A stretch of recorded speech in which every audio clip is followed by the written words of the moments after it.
Welcome, everyone. We're so glad that you're with us today to learn more about the age of consent, a very important topic that we're really glad that you are joining us for. And here we are, your presenters. So I am Jill Ferris. I use she, her pronouns. I work at the University of Minnesota at the Center for Healthy Youth Development, which I'll be talking about in just a minute. I have worked for a couple of decades in this field, working to support folks just like you who are working with adolescents and helping them build their capacity to do an excellent job of working with young people in the reproductive and sexual health realms.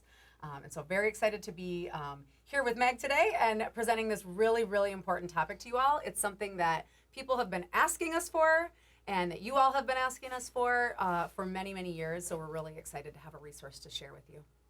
Meg. Cool. Hi, folks. I am Dr. Meg Bartlett Chase. I am a sex educator, and I hold a PhD in sex education policy, where I focused all of my time and attention on policies that affect sex educators, students themselves, and how we can make things more seamless and sustainable long term. Excellent. So we're going to tell you a little bit more about the organizations that we represent. So the Center for Healthy Youth Development, you may have remembered us under a different name. We used to be called the Healthy Youth Development Prevention Research Center. That name was really tied to some CDC funding that we had that concluded in 2024. So our new name, the Center for Healthy Youth Development, is the same. I think represents sort of the same, interdisciplinary team of researchers, trainers, and evaluators, all with the goal of doing great work with community organizations and state agencies. And our organization, our center, is still part of the Department of Pediatrics, and we're still in the University of Minnesota Medical School. And all of the stuff on the bottom part of the screen there are just lots of different ways that you can get in touch with us. Check out our newsletter, and the QR code there will take you to all those things as well. Great, and I am the Executive Director of Honest Sex Ed Minnesota. We are a relatively new organization really committed to the long-term advocacy and accessibility of sex education for Minnesota students. Honest Sex Ed Minnesota's vision is a state where all students receive accurate, inclusive, and accessible sexual health and relationship education that fosters lifelong health and well-being. We are working to educate, advocate, and create a community around this mission in a few different ways. The core areas of work are school community support, policy advocacy and tracking, and community engagement and education, which this is a great example Here we are. Yeah. Excellent. So we're super excited to, like Meg said, be taking this information and using all of the great information that we've gotten from some colleagues that have helped us kind of create this resource. And we're really excited to share it with you today to hopefully get the conversation started or continue it, depending on where you are kind of with your work, in terms of how we talk about this information with young people and the kind of information that we need to know to be able to do a really good job of helping young people navigate this process of consent and age of consent and a lot of the legal stuff there. So let me tell you a little bit about what we're going to go over today so you get a sense of kind of our flow through our time together. We are going to be talking a little bit about the state statute in Minnesota and what it says, what it maybe doesn't say, and kind of go through that with you so you have all of us are on the same page and we all have kind of the same building blocks for going into the next bit, where we'll talk a little bit about the positions of authority that exist and how those things kind of play into the age of consent and the different laws and legal things that are happening here. We'll talk about some state laws, and we'll also give you some examples, which I think will be really useful. Sometimes this is a topic, it's often a topic that lots of people have lots of questions about, and typically it gets very in the weeds very quickly with very real life examples. So we're hoping to share some of those same things with you too, that today hopefully you'll leave this webinar feeling like you've got a couple of really, really good examples that will, I think, be a good sort of grounding for you as you go forward. We're going to talk about coercion, vulnerability, and force as three really important aspects of when these things are present. These are always something that we should be concerned about. And so we'll talk about that more as we get into it and make sure that everyone's sort of on the same page and understanding that. And then as we kind of close out of our webinar, we really want to give folks some applicable tools and strategies to take and use. It would be kind of, it would only be just so good of a webinar if we just talked at you and didn't give you any strategies. So we are going to give you some strategies and some teaching tips. This is a really important topic to talk about with young people. It's also a topic they love talking about and that they have tons of questions about. And the minute that you bring something up in this vein, you are going to get a lot of questions, and it's really, really helpful to be able to have a good sense of where to start, how to answer these things, and to know maybe what you don't know. And that happens a lot too, where you might need to say, That's a little bit beyond my expertise. I will go find that answer for you. So we're in our resource section going to share with you today also some resources that will hopefully help you if you do get more questions from young people or families, and that you'll be able to use those resources to really kind of help you find what you need in that moment. And then we'll close out. So that's our agenda for our time today. Meg. Perfect. Thanks, Jill. Yeah. I think it's so important to mention that this resource exists at all because the Minnesota state statute is complex. People don't necessarily, not everybody is a lawyer or a law professional, especially educators or folks who maybe work in community clinics or other spaces where folks might be asking questions of you of this. So it's important that we have context for the law and what the law says, as well as how we can talk about consent in the most effective way possible for young people. So quick note, Minnesota State Statute 609.345 Subdivision 1A is what we were talking about today. So this is a statute that reflects Minnesota's criminal sexual conduct in the 4th degree. Minnesota statutes also describe criminal sexual conduct in the 1st, 2nd, 3rd, and 5th degrees, and we focus this resource on the 4th degree because this is where statute clearly defines in detail the ages of legal and criminal sexual conduct. Criminal sexual conduct is also described in the 3rd degree, but with similar legal age ranges, but specifies penetration specifically as an aspect of criminal sexual conduct. When we're talking about 4th degree, sexual conduct a little bit more broadly. Super. So yeah, that's really, really good context as we dive into this. You might sort of think, oh, this is sort of just one lane. And you're absolutely right that there's other, sort of statutes and other degrees that we are not going to be focusing in on today, as Meg said. So just know that we're taking sort of a narrow view here, but because we think that that's the most helpful information for you all to know. And there's lots more to learn on this topic always. And it tends to be the one that people have a lot of what if questions That's around. right. When we're talking about age ranges and context, this is really the space where that's defined in statute. Yes, excellent. So we also wanted to provide a legal note, which is that Meg and I are not attorneys, but we are qualified to provide this information on these existing policies and contexts and educational supports for teaching about this. This resource, we did not develop it alone. We developed it with the support and insight of lots of legal professionals and attorneys. And just like any kind of, we're giving you resources and sort of broad strategies, and there are always going to be specific questions, perhaps regarding in some sort of instance that you're dealing with in your clinic or in your local setting. And if that's something that is happening, then of course, connect with your, kind of local attorneys or your clinic's legal representation for advice and support about how to kind of move forward with this. Is there anything you want to add there, Meg? No, I think Okay, that's great. super. Very good. We also want to take a minute to have to provide a quick language note. This discussion uses terms like actor and victim because that's the language used in Minnesota state statute. But as educators and professionals in the sex education field, we want to acknowledge additional phrasings like perpetrator, abuser, as well as survivor, in addition to victim, that are all commonly used when discussing topics covered in this resource. So while the language that we're using mirrors those legal standards, we really encourage the use of terms like victim, survivor, and centered language, or survivor-centered language, to emphasize the importance of word choice when teaching and discussing sexual harm with young people. Super. Thanks, Meg. I think that's really, really important context for the things that you're about to see. If you, turned on this recording and kind of moved it right to the middle, you might think, wow, they're using some language that's maybe sort of, jarring to me or something that I'm not used to hearing. And so this is really helpful to kind of explain that that's by design because we're kind of trying to keep it in the same vein as the statute. And we also know that there's a lot of good reasons to use some different words when we talk specifically with families or young people. So just knowing that we kind of wear these two different hats, and that's what we do as professionals anyway, is that we wear, sort of a professional hat in this one setting, and then when we're with families and communities, maybe we do it a little differently. So thanks for that language note. Yeah, definitely. Cool. So, this is also you. Yeah, I wanted to give a little context on using this resource. So this is a 2-page resource that you can see has a lot of text on it. So when we're talking about this tool is really intended for building context and knowledge of Minnesota's existing age of consent laws. But because there are several distinctions on what constitutes criminal sexual conduct depending on the actor and victim's ages, it's important to recognize that these laws can be confusing for professionals in the health and sex education fields, as well as the students that they're supporting. So this resource doesn't replace legal counsel, and it isn't a complete tool or curriculum for teaching consent, but it's hopefully really helpful in framing the legality of consent as the bare minimum of consent education for all young people, and helping you feel more confident and grounded going into conversations where students might be asking, what if the person is this age and I'm this age, or what if our birthdays are only X months apart? This will hopefully help you feel more confident going into those spaces. Beautiful. We'll be zooming in, we'll be zooming into each of these sections in this tool so that you can know how to use them, what they're related to, and how you might be able to put them in context in your work. Awesome.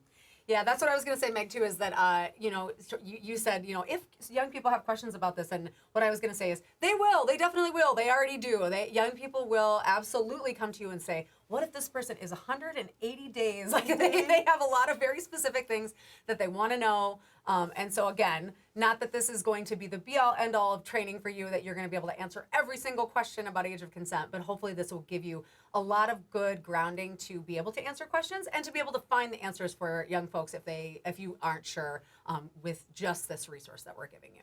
Definitely. Cool. Okay. So what we're going to do is we're actually going to break down all of the sections that are part of this really, really great fact sheet that you can find on Honest Sex Ed's website, which we'll be talking all about a little bit later in the presentation. But all of this information, as Meg said, there's a lot of text here. It's text heavy, but we want to break it down a little bit for you so you have a sense of like what's here and how to use it. So the first one that we really wanted to hone in on was this examples of positions of authority. So one of the things that the statute talks about is like persons in positions of authority. So what does that mean? I think for most of us, this is a pretty straightforward and clear thing to understand. Someone like a coach or a teacher or a manager or a guardian is considered to be in a position of authority.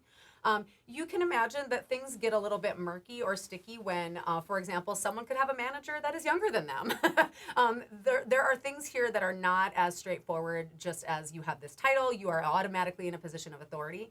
But I think most of us are, well aware of, that these kind of things hold a different level of power than the young person. So, somebody who is a coach or a teacher, somebody who's someone's boss or guardian obviously has a position of authority that a peer doesn't have. Mm-hmm. Anything you want to add there, Meg? I don't think so. Just when we're thinking about the places of that teenagers might be spending time or teenagers might be actively within, thinking about athletic teams or different arts groups or a part-time job, we can think about the fact that there are probably a lot of people within the same age group that are serving as assistant coaches or shift managers or things like that. And that can be where sort of the proverbial water gets a little bit more murky for people when they're thinking about position of authority. Yeah. So it's really important when we're thinking about consent to remember all of the different ways that somebody's role in your life may affect your well-being and how that context might shift when it depends on these, or when it's related to these laws. That's great. That's really important. Thank you. So the statute specifically breaks down 3 separate age ranges. The first is when the victim is under 14 years of age. So the 2 contexts that are really important to remember when we're looking at this age range for people, so this again is folks who are 13 all the way up to the day before they turn 14 years old. The actor may be, if the actor is no more than 36 months older than the victim, and mistaking the victim's age or their consent to the act is not a legal defense. So these are the contexts here that are written in state statute. That can be a little bit confusing until we break it down and think a little bit more about a specific example. So it's important to note that those under 14 are unable to legally consent to sexual activity in Minnesota state law in any context. So when you see the phrase actor is no more than 36 months older than the victim, that's qualifying that it's within the 4th degree. If someone is more than 36 months older than the victim, that would be a separate degree potentially. A lot of this has to break down and go into judge and lawyer discretion as well, so remembering that that's an additional context. An example for this, would you like to go over the example? Yeah, perfect. So I think, again, these examples are so important. And I think in some ways, this one is maybe the easiest one to understand because there is sort of there's a floor, if you will, and anything underneath that it's pretty cut and dried. So in this example, a 13-year-old is, of course, not legally old enough to give consent, under the law, not legally old enough to give consent to sexual activity. And a 15-year-old who might engage in sexual activity with that 13-year-old could then be charged with 4th-degree criminal sexual conduct. And again, simply because of the age of the victim. In this case. Anything you want to add there? No, age is really the most important piece here. We have a hard line at 14, below 14 years of age in Minnesota in state law. Yep, exactly. So in this instance, Meg, what would happen if both of these people are under 14 years of age? What would be the... what would happen then? That's a really important question. I think digs into a conversation that folks ask quite often in any situation where two people are unable to give consent. If there are two folks under the age of 14 who are engaging in sexual activity with each other, it really comes down to the discretion of folks around them who maybe know about what has happened here. A lawyer, a parent, a caregiver may choose to pursue legal action around this happening. The goal here in terms of harm reduction is really to make sure that both young people are getting support and care, but when we're talking about the legality of it, it is technically illegal on both parts. So in this example, this is when the victim is at least 14, but less than 16 years of age. So 15 years and 364 days. So this is in statute if the actor is more than 36 months older than the victim, or the actor is in a current or recent position of authority over the victim.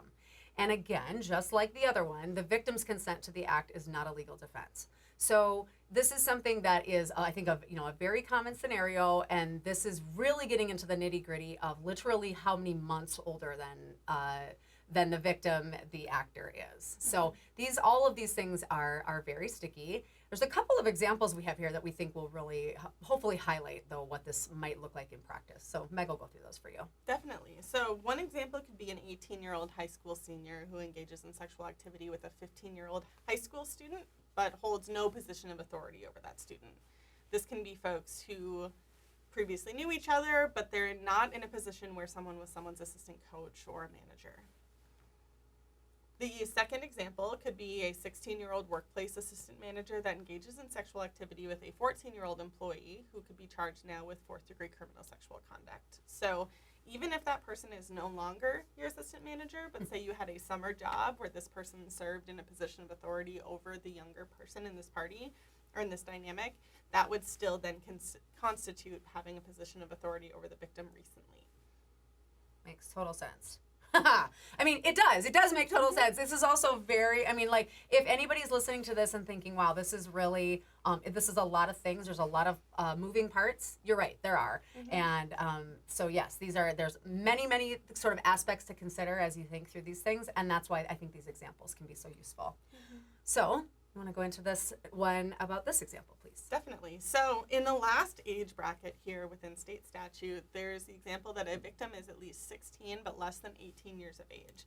So within state law, many folks will say in Minnesota the age of consent is 16 years old because there's a little bit more leeway within the laws when we're talking about this. But there are still specific conditions within this age group of being 16 but less than 18 years old. So first, the actor is more than 36 months older than the victim, and the actor is in a position of authority either currently or recently over the victim. So again, this is slightly different than the previous one that requires one or the other. This now requires that person to be that much older and have held a position of authority. The other context for this specific age range is that if an actor has a significant relationship to the victim, think a relative or an adult who lives at least part-time in the same space as the victim but isn't a spouse. And the last context is mistaking the victim's age or their consent to the act is not a legal defense. If somebody were to say, this person looked like they were 18 years old, that is not a sufficient legal defense. Great. So, the example that's given here, I think, is a pretty straightforward one, and it's also probably one that's, common or one that maybe folks have heard about or seen or witnessed in their communities. The example here is a 24-year-old coach engages in sexual activity with a 17-year-old student athlete after the sports season has ended, and that person could be charged then with fourth-degree criminal sexual conduct. So again, and I'm guessing that there's very specific things there in terms of after the sports season has ended that you included on purpose, because perhaps the degree would be different if the person was actually in a position of power at that moment in time. I think there's all kinds of things that are always part of the kind of complicated stew that is all of the age of consent laws. Yeah, thanks for that note. I think it's important to say after the sports season has ended, because oftentimes people will say, well, I waited until I was no longer their coach. I waited until I was no longer their assistant teacher or TA. This is still an issue, right? It's when the actor is in a current or recent position of authority. Okay. So while it would still be in criminal sexual conduct of the fourth degree, this is often when people will say, like, well, we didn't date until after this thing happened, or we didn't do anything sexually until after I was no longer in this position of authority. And Minnesota state law is very clear that recent position of authority still has the effect of authority over one's ability to give consent. Yeah. And in this instance, the person's not 18 years of age anyway, and so Correct. there would still be an issue to be had. That's Yeah. right.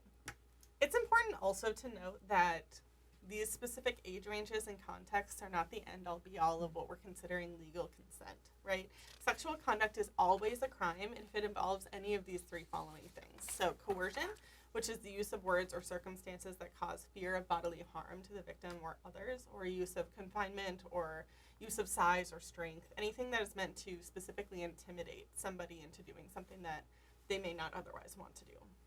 The next one is vulnerability. If the actor knows or has reason to know that the victim is mentally or physically impaired or incapacitated or otherwise unable to consent, sexual conduct with that person is always a crime.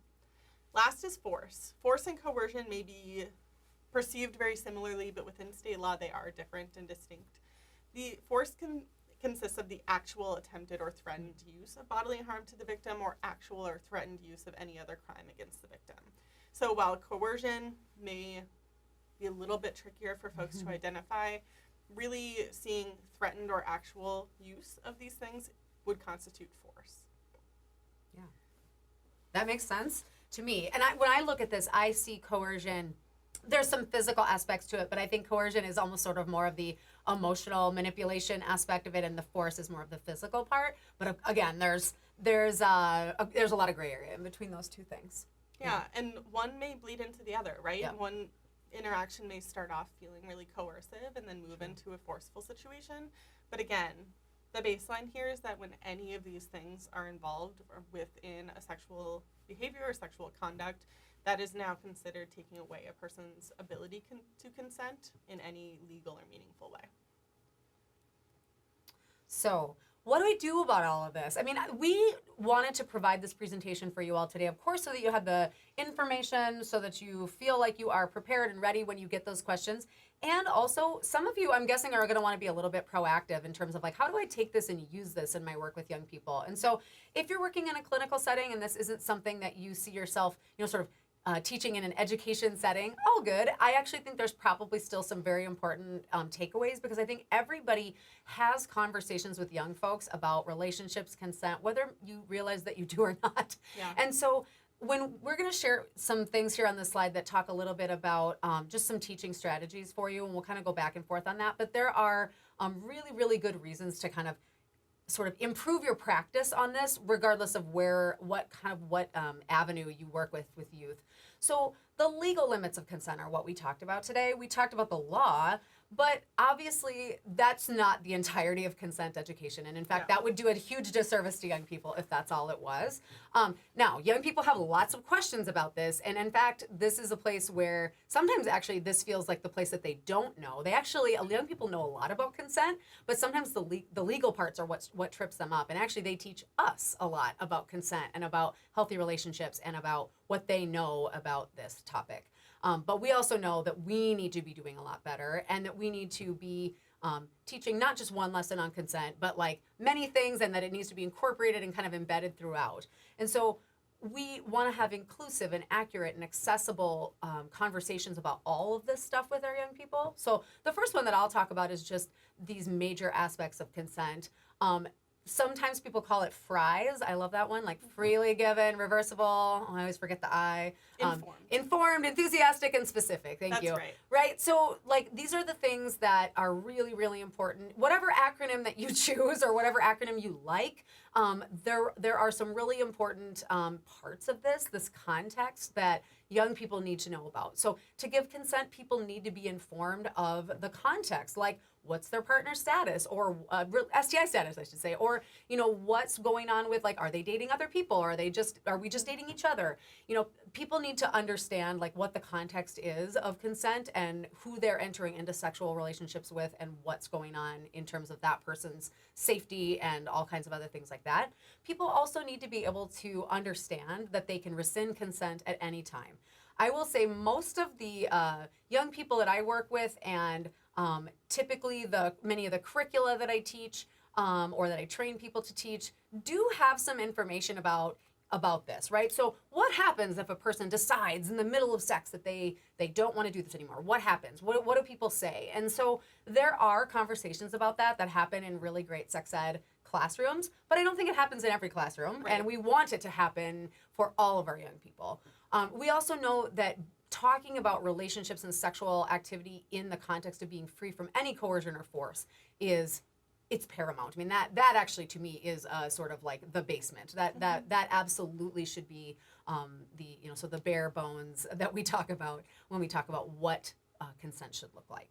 Yeah, definitely. When we're digging into the different aspects of consent, like Jill said, when we're talking about legal, like what is legal, that is the absolute bare minimum.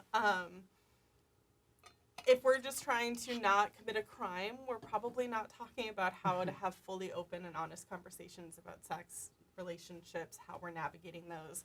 And what is really helpful for students is skills-based and knowledge-based education, and how they're talking about their own health and able to advocate for themselves and the health of those in their community.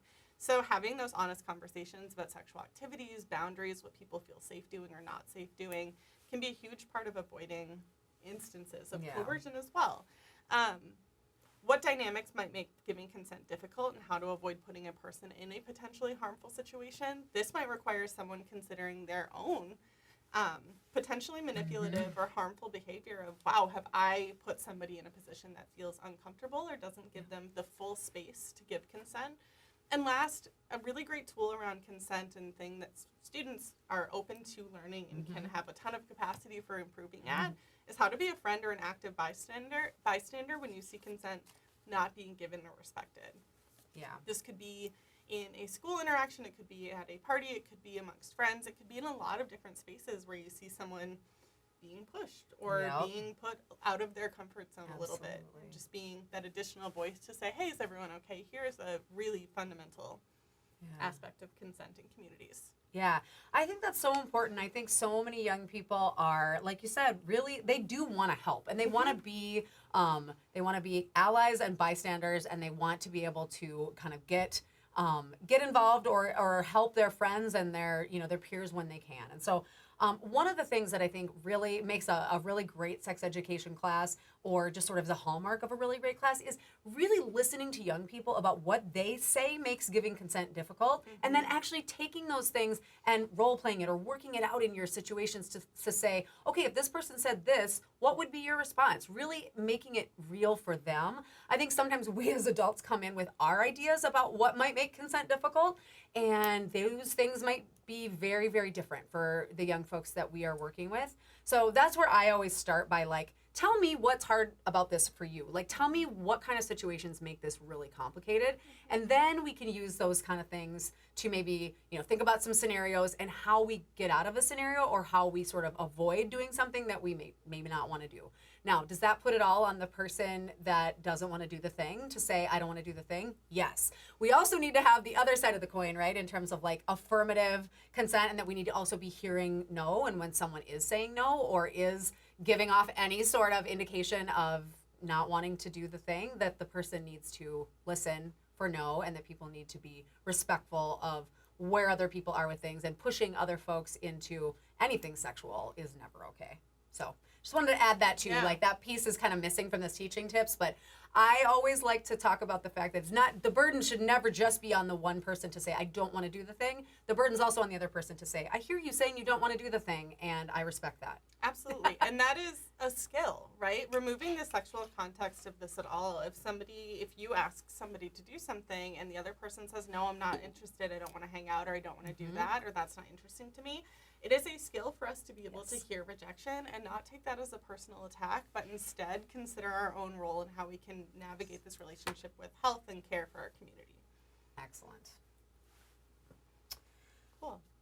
So, I mean, I think, for this one, we talked about the fact that that really the bare minimum is the legal stuff that we've been talking about. So we know that all young people need and deserve really good education about consent and healthy relationships.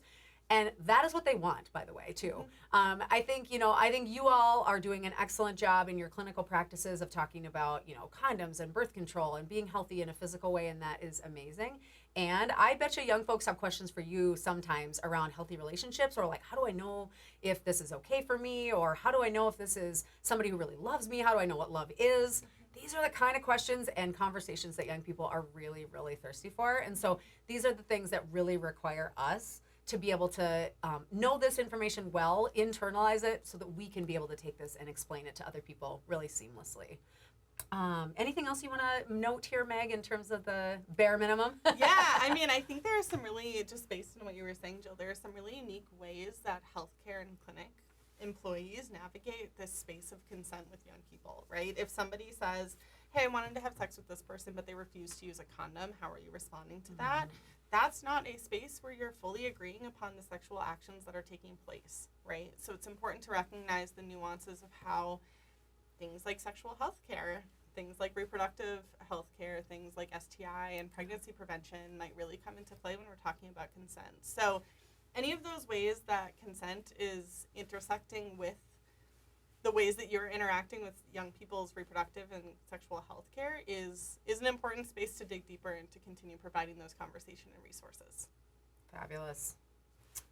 Do you want to talk about this one real quick? Sure. Thanks. So I think when we're talking about age of consent pieces, and we're talking about teenagers specifically and school-age students, we might also think about sexting or spaces where media might come into play with ideas of consent.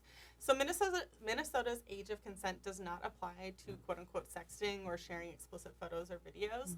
Taking, sending, or receiving sexually explicit content of minors, which is anyone under 18, is illegal in Minnesota in all states under child pornography laws.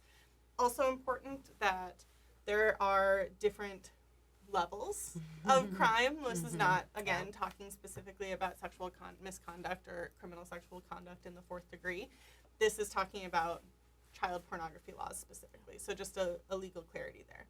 Yeah. And again, when we think about, I'm really glad that this is here for you to know and think about that this is different, sort of than the age of consent and all of those laws. And as we are here today talking with you about teaching strategies and tips and tools, this is also a super important conversation to have with young folks, right? Most young people, I think, are hearing messages from the adults in their lives around taking explicit photos and sharing those.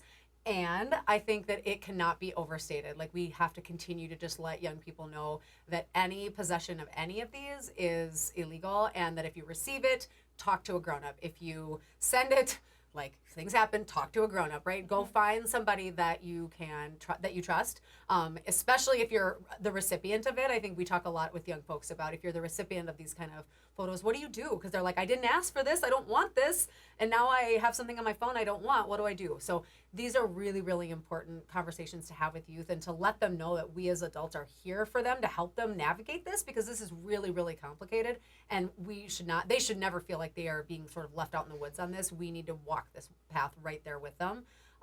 We're all learning it at the same time as they are, right? All of these things for most of us, didn't exist when we were Absolutely. when we were this age, and so we're all kind of navigating this together, and we have to navigate it together. We cannot let young people just sort of, be on their own on this one. We adults really need to provide a lot of guidance and support. And those conversations can and should be collaborative conversations. When we're talking about sexting, like this is a combination of texting with that phrasing, right? But we know that social media and different methods of sharing these photos have evolved and changed, and there are many of them who say that they're disappearing, but that doesn't necessarily always mean, as we know, that those photos are really disappearing. And when we have things that can be shared in ways that technology is ever evolving and evolving more quickly every day, having those collaborative conversations with young people to say, hey, what are the actual tools that folks are using, having conversations with kids, with students, with people about what social media is existing and where people are sharing photos like this, so that we can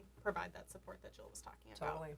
So we do have some resources here for you that we wanted you to make sure that were available for you. So of course, the two statutes that we or the statutes that we referred to today, the 4th degree one is the first one that's listed there, and then all of them, right, 1st through 5th, are listed on that second statute, that second link there. And so if you do have questions, you can dive into that. There's a lot of information out there too. These are the actual statutes and the actual legal language, but there's a lot out there to help you understand what it means if you kind of want to go down that road. So if you type this kind of thing in, you will get a few other probably resources that will help you hopefully kind of suss out where you need to go with this. I'm going to skip down to the last one because I'm going to let Meg talk about the third one. The last one I wanted to make sure that you knew about was amaze.org. They have a lot of amazing and great and wonderful resources. And they have a ton of great resources about consent. They actually even have a specific video about understanding sexual consent in the law, which I found today that I thought was really, really wonderful. So these videos are for young people, but they are also the kind of thing that adults can sort of watch with youth and use these to have a conversation, to kind of kick things off, to start a conversation, to start talking. And again, this is just one video. If you go to amaze.org, you'll see a whole bunch of other ones about all kinds of things, but there are other things related to consent. So if you have a young person who you think would sort of engage better with maybe a video type format, Amaze is a great resource for you. Yeah. And then I want Meg to tell you all about Honest Sex Ed Minnesota, which is doing amazing work and is actually poised and ready to help you like take this and use this in your work. Yeah, that's exactly right. So Honest Sex Ed Minnesota, again, you can reach us at honestsexed.org and find all of our different contact tools and resources and services there.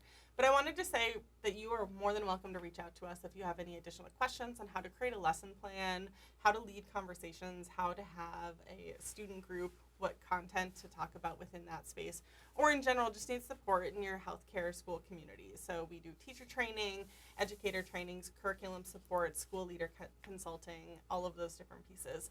And again, Jill's mentioned this throughout, but this resource really came to be because educators and students contacted Honest Sex Ed Minnesota and said, hey, these are spaces we continually get questions, and we want to make sure that we are going into these conversations confident and sure of what the law is so we can have more productive conversations. So we created this in response to requests from the community, and we hope to continue serving the community. Yeah. And just like everything, these things evolve too. So all these fact sheets will, there'll be things that will be nuanced, that will be changes that will, so please, continue to visit Honest Sex Ed's website and to continue to engage with the organization as this fact sheet just continues to get sort of more and more robust. And because my evaluator will absolutely have, she will be so unhappy if I don't share this slide with you. But no, we do want your feedback. We really do want to know what you think about this presentation and how it is helpful or not in your work. And so you've got the QR code there on the screen in front of you as well as the link. So please do take a moment to give us your feedback. We really do value it. And you can reach Meg at Honest Sex Ed's website and email there. And then you can, of course, reach me at my university account if you have any questions about anything that we presented today or any questions about kind of future directions for this work and future support that you may need from the Center for Healthy Youth Development or from Honest Sex Ed Minnesota. So thank you so much for being here today, for listening in, and for all the work that you do with young people. Take care.